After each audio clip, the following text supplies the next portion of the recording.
Здрасти, Инче! Здрасти! Ще ни споделиш ли защо си правиш биоенергомасаж вече толкова време и как се чувстваш? Какви разлики намираш след процедурата?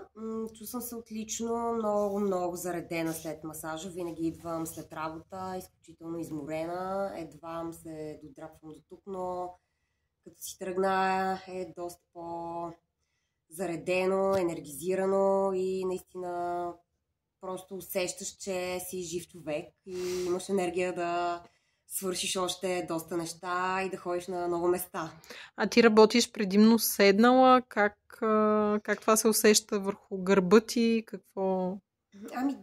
Седнала с мишка в ръка, чертая проекти, но също така и на крак.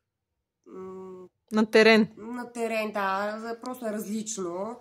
Но когато съм с мишка, просто е примерно 2 седмици само с мишката и е изключително болезнено за плексита, който всъщност ми мина от първия път, от първия биомасаж, който си направих при теб. Това ти го бях споделила, ако помниш. Да.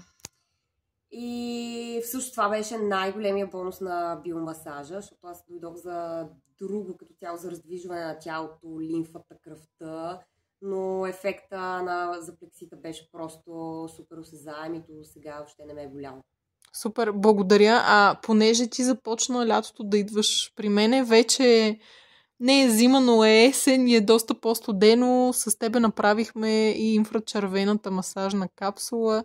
Сподели, понеже е супер прясно.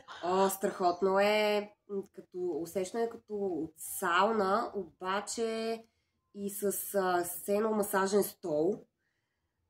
Но пък не ти изгрява главата по този начин, който ти изгрява сауната и имаш болки в главата след това, ако си прекалил с процедурите. Да. А тая е супер.